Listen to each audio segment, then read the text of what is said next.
I've been in the gym getting my level up. Fenders getting gas, so I mash on the pedal. What? The backboard I crash, slam the rock to a pebble. What? The breeze from the past will assist your irregular breathing. Handle got your ankle in your knee in a disagreement. Now your balance taking off for bereavement. They wanna know what I be cooking up, cause then they think we be even. But I know, look, dished it, so I never seen it now. Gym getting my level up. Fenders getting gas, so I mash on the pedal. What? The backboard I crash, slam the rock to a pebble. What? My team is the strongest and we crush the competitors.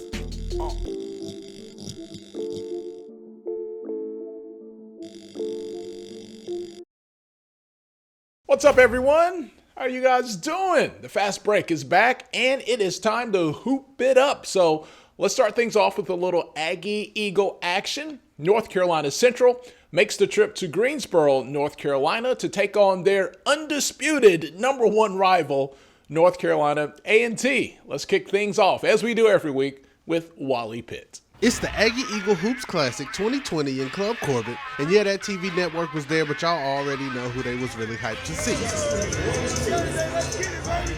We had Big Maine on the sideline with all the smoke.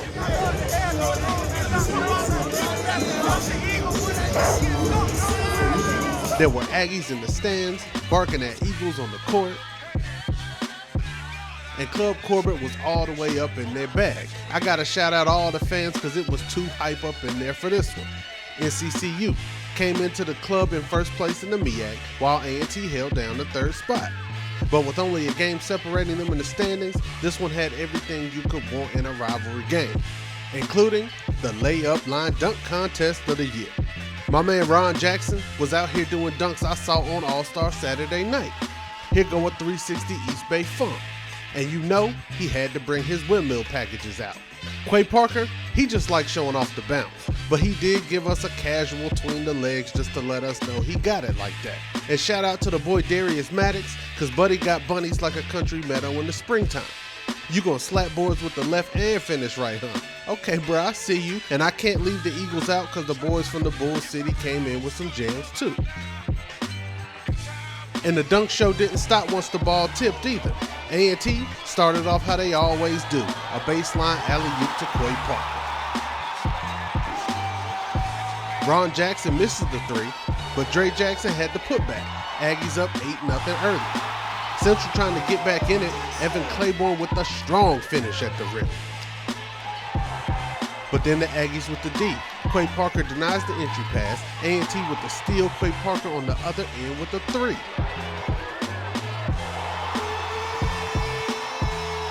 Quay Parker was back trying to knock down another three, but it was Ron Jackson on the boards. Ron Jackson with the slam. Aggies up 16-2. Jabri Blunt driving, spinning, pump faking his way to 2 points, but the Eagles still down big though. More defense from A&T. Ron Jackson gets the steal, then he gets the rock on the other end, misses the layup, but gets his own board and bucket, and Ron Jackson was in beast mode in the first half. Here goes another rebound that leads to another jam. And Ron, bro, you ain't even have to do him like this. But yeah, here's another alley-oop from Cam Langley, and A&T is up 20 at the half. And how did we start the second half? Just how we ended the first. Cam Langley, Ron Jackson, hammer don't hurt them. Aggies not holding anything back against their longtime rival. CJ Kaiser doing his best to get the Eagles back in it. He knocks down a big three, then drives to the rack for the big-time dunk. He even hit the crowd with the hush gesture. The Eagles need some defense to come back in this one, and they get it from this Justin Watley block that leads to Ty Graves knocking down the tray. Eagles down 16 with 10 left to play. If a comeback was going to happen, they had to do it right now. But A&T wasn't here for that one bit. Cam Langley put on the hard hat and went to work. Here he goes freight train to the bucket for the lay. Quay Parker with some more defense. He swats this one into the fifth row of Club Corbett. Ron Jackson, they had nothing for him down low. He gets his own board and bullies his way for two. He finished with 28 points and 8 rebounds. Cam Langley messed around and got a triple-double. 12 points, 13 assists, 11 boards, and he was just taking the Eagles to the bucket whenever he wanted to. And just like the towel said, it was Aggies over Eagles by a score of 77-60, and both teams are now tied for second place in the MEAC as we hit the nitty-gritty of conference play.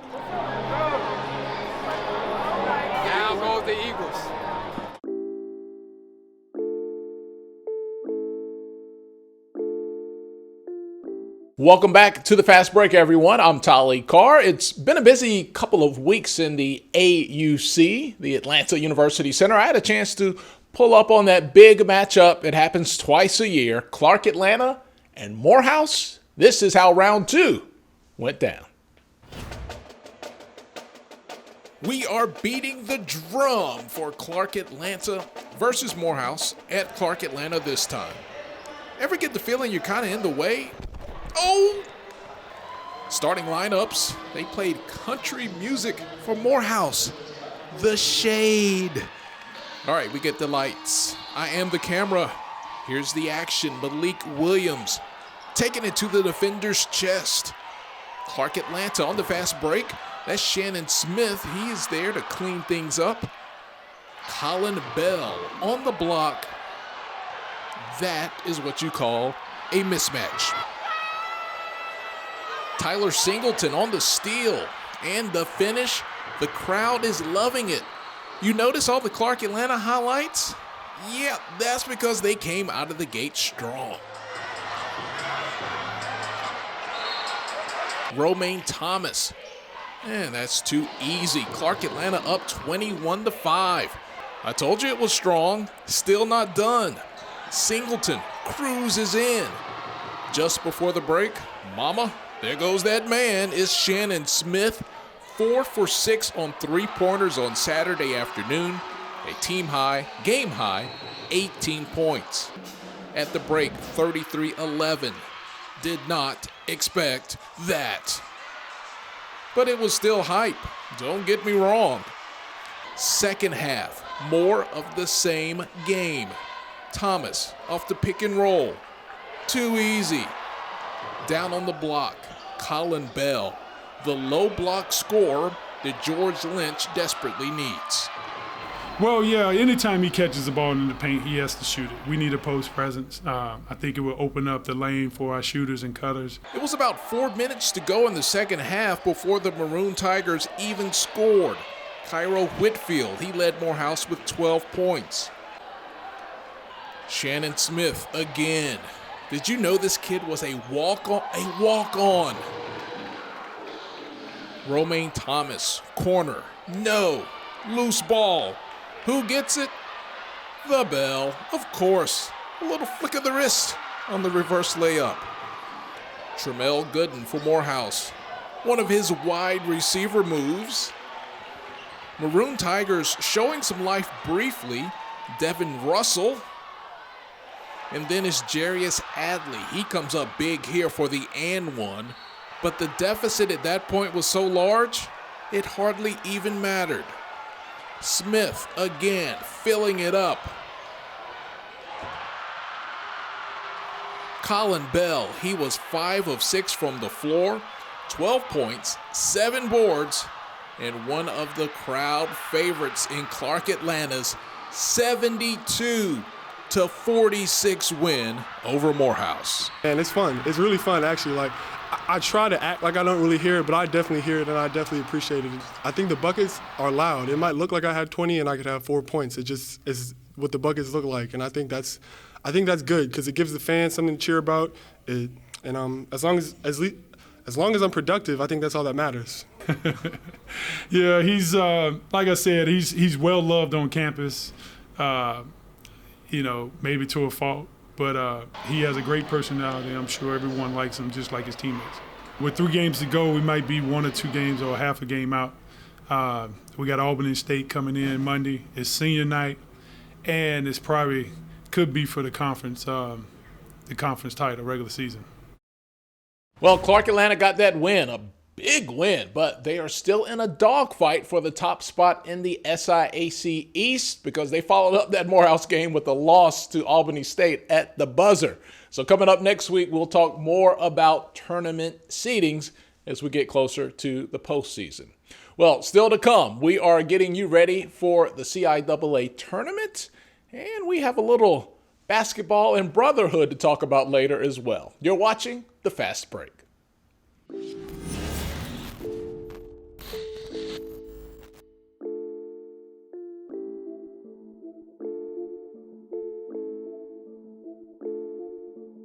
Over in the SWAC, it's hard to not talk about the Jackson State women. I mean, they had 5 in a row. They had 10 in a row. The wins just keep racking up. Could Texas Southern be that team to knock off the Lady Tigers of JSU? H-Town is the move in the SWAC this week for a Texas Southern versus Jackson State doubleheader. The ladies from JSU are perfect in conference this year, and so was this hezzy from Deja Rogan. The Texas Tigers, 8-3 in conference, ready to claw back up the standings, and Atia Bridges gets one off the glass for 2. The Mississippi Tigers on the other end, a nice dish from Kasia Lucky to Christy Parker. Kasia Lucky back with the cross 'em up and knock it down. And we're going to stick with Lady Luck. 3's a charm as she gets the nice lay. Jackson State up 4 at the half. Atia Bridges gets another sweet lay in, and Texas Southern is up 3 in the fourth quarter. Marnisha going hammer in the paint with 2 of her team high 18 points.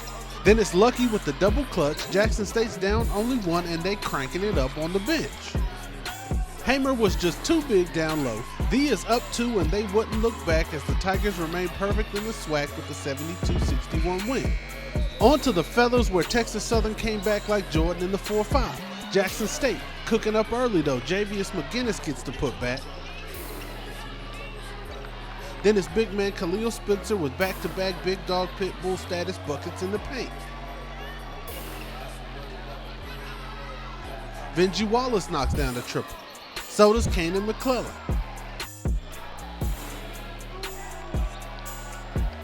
And Texas Southern better listen to that corner and watch for the hook. Roland Griffin gets 2 of his 21 points on the hook shot. Jackson State up 13 late in the half. On to the second half, Tristan Jarrett from behind the arc, make it a 14-point Mississippi Tiger lead.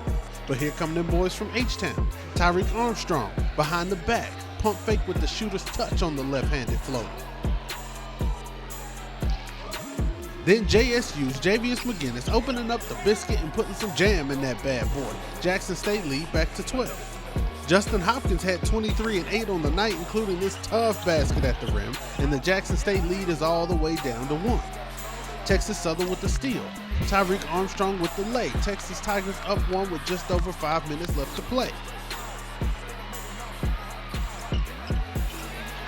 Then it's Bryson and Tien flossing with the up and under lay. Let's make that a 3-point lead. Now it's back to Tyreek Armstrong. The step back 3 is wetter than a Dolphins flipper, and Texas Southern is up 6. And the fans in the third ward were hella active. But Jackson State closes the gap to 1 point with a nice bucket from Roland Griffin. Some Texas Southern free throws make it a 3-point game with 10 seconds left. One more chance for Jackson State to take this thing into overtime. And Tristan Jarrett's 3 is in, then it's out, and Texas Southern escapes with the 77-74 comeback win. On the other side of the break, brothers off the court, cutthroat competitors on the court. A great hoop story. We're going to lace it up when we return right here on the Fast Break.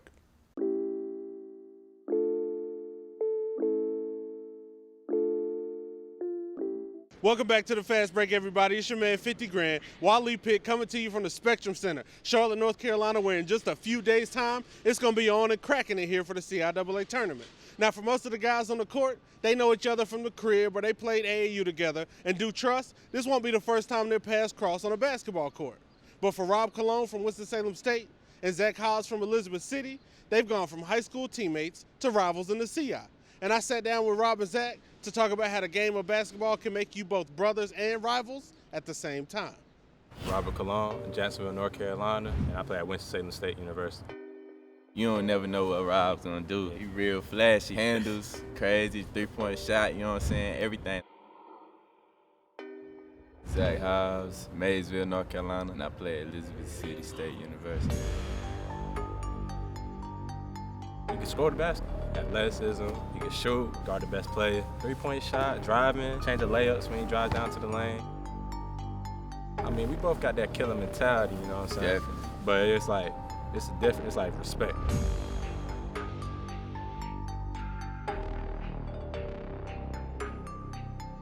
Rob and Zach have been balling on the same court since back in the day. As teammates in high school, they became brothers. But now, as point guards in opposing divisions competing against one another for a CIAA championship, they've become rivals.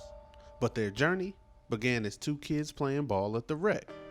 Hunter's Creek Middle School, yeah, and rec. Onslow County Rec League. Because when we first started playing against each other and stuff.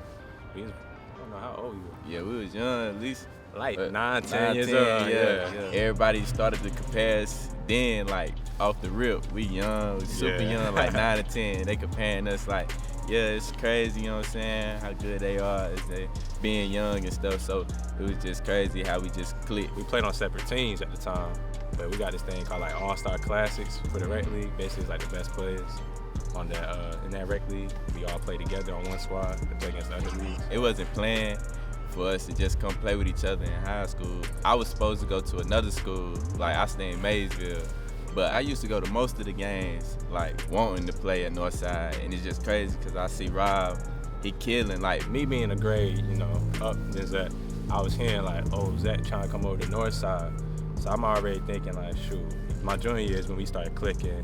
Teams, they're like, man, we got guard Rob and Zach now. A lot of teams running odd defenses. One game, we playing a holiday tournament, they're going triangle and 2 on it. Like a boxing 1, so we don't touch the ball and whatnot. So we had a lot of teams in the city scared of guards playing against teams like Kinston. We had Brandon Ingram and stuff. So we won this tournament called ECI. Oh yeah. That was definitely one of the moments where you had like Brandon Ingram, big guys like that playing. I think we beat Kinston in the championship game. Yeah, first time they was ever it was like on a win streak too. Yeah, that was our first time ever winning ECI. But his senior year, talk to him about that, bro. Yeah, senior year, we played Cummins, man. I feel like we just put on a show that game. Crowd we got they fans going crazy. Everybody like, bro, work out, Zach, eat up, Zach. So they guards had a handful with us. I can say that for sure. We definitely put on the show, like back and forth. He'll hit a 3, I hit a 3. He'll come down, ISO 3. I find him again. He'll find me for 2 back-to-back. It was just crazy. Like it was definitely a show. We just took turns, killing. I feel like. So I even tried to get Zach to come here. Try to get Matt Winston to play with me, man. I wanted to come too. That's the crazy part. I definitely wanted to come to Winston and play with him. What happened was in high school, I know I got an offer from Alcorn State, and I was gonna go commit to Alcorn State. Alcorn State is in Mississippi. I wanted my family to come to my games, people from the city, And I had a visit on Winston, and I seen the environment. I ain't gonna lie, how lit the school was. They just showed love when I was on my visit, so I feel like I committed here, and I'm thinking, man, my man's about to get an offer from Winston. We gonna be good. He ain't gonna have to play against my brother. Just knew it. It happened, they ain't offering him. It was the city got him. I really did try to get my man's here, We've been getting 1-2 punch in the CI. I think we the only guys that ever go back-to-back rookie of the year from the same city, same high school team. Coming from where we come from, if you're not maybe 6'5", 6'7", going crazy, it's really hard to really, get schools to come out and reach out. At one point, I wasn't even gonna play basketball in college. I told my mom, I'm gonna just go to A&T, be a regular student. Then Coach Hill from Elizabeth City State, he kept calling. Sometimes I wouldn't answer. Then I finally came to it man, this is something I'm supposed to be doing. So that's how I ended up at Elizabeth City. The fans, a lot of people is like, Rob and Zach about to play against Chuck. We had a lot of hype as playing together on the same team. So now they like, we about to watch them play against each other. And after being back-to-back Rookies of the Year in the CIAA, the 2019 matchup between Rob and Zach had fans of the CI buzzing, hyped to see the former teammates and rising CIAA superstars go heads up. But what happened next was the last thing that anyone wanted to see. I was guarding him. He was coming off like a stagger screen, double screen. And I got hit by the screen, so one of my other teammates, I guess he was in health side. And I seen him fall, but at first I didn't know he had really hurt his knee real bad. But I could tell by the way he didn't get up, he just stood there, that he was in pain. Cause my team was gone, but I kind of stayed back. I was about to go help him up type stuff. I seen he was in pain, and then they blew the whistles, all the rest. And then they was everybody came off the bench really from East City. I could see his family coming down, so I knew he was in a real bad situation.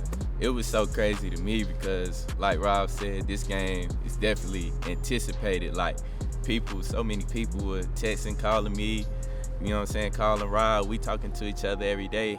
And then it just so happened, like my second possession of the game coming down. And he was actually guarding me, and it was a screen set.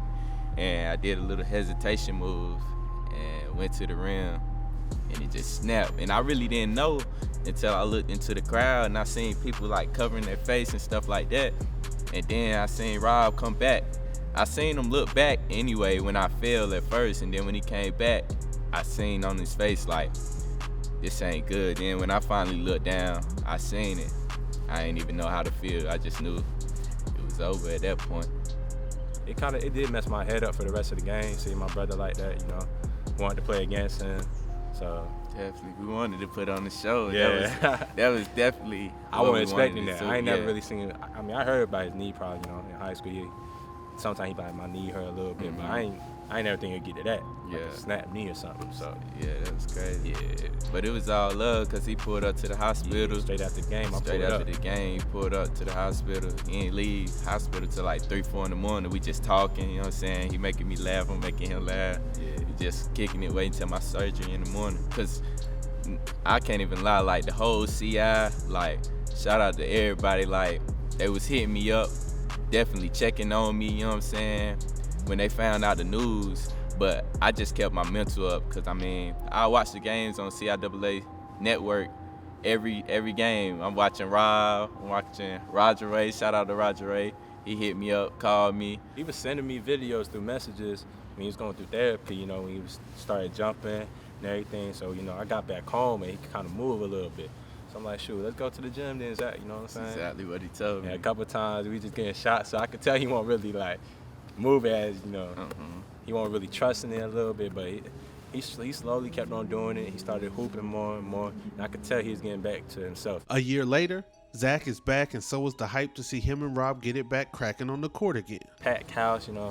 Every time I play here, it's like, wow, crowd, everybody gonna be on the court. People be talking on social media, Twitter. It's crazy. You don't know what he gonna do.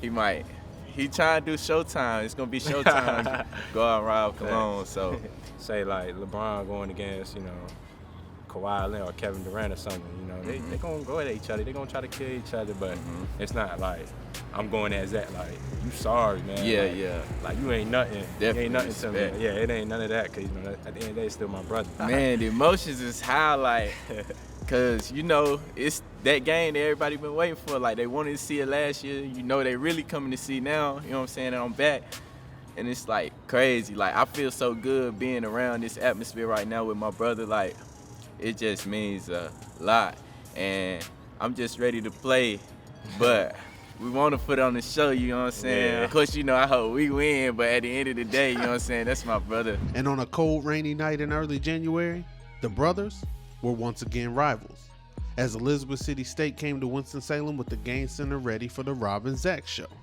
And do trust, that's exactly what the fans got.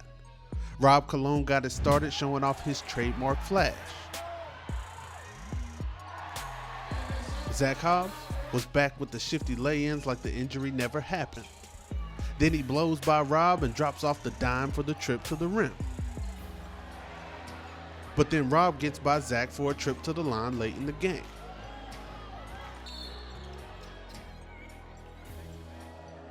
The two friends went at it like enemies, with neither one willing to give an inch.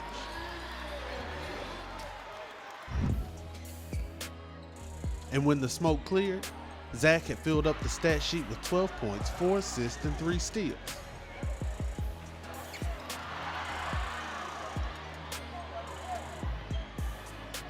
While Rob cooked up a 25-point night, hitting buckets from everywhere on the court.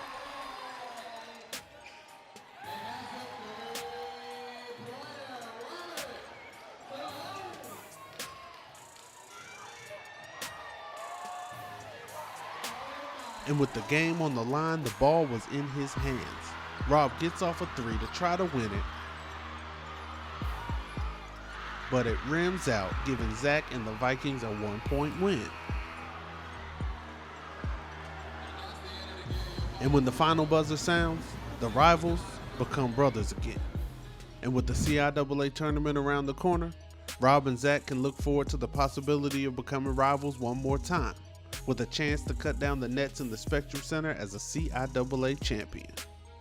Hey, it'd be crazy. It'd be I definitely be crazy. It'll be something like the whole city gonna pop out. Exactly. Yeah, like it'll be crazy, but then again, at the other day, I'm like, man, like if anything, I would hope somebody else would play in the championship. You know what I'm saying? It like wouldn't want to be me or him. The reason why the other one like. Dang. Walking around with rings on his fingers in the city. Like, bro, acting a fool, like, man. Then, you know, everybody, like, my town, all my cousins be like, man, you let Rob beat you for the ring. You sorry, you know what I'm saying? But at the end of the day, you know, it's all love. But that would just be tremendously crazy, for real. Yeah.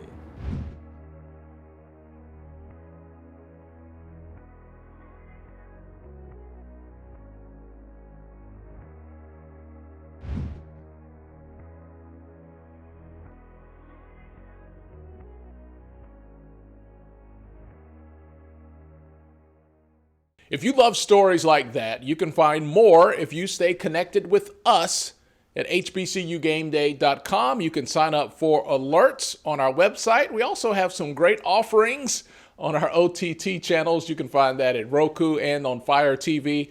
The keyword is HBCU Game Day. Well, the shot clock has run out on the fast break. The entire crew wants to wish you guys a happy week. Enjoy yourself. Live your best life. Until next time, I'm Tyler Carr. Thanks for hanging out. We'll see you guys soon.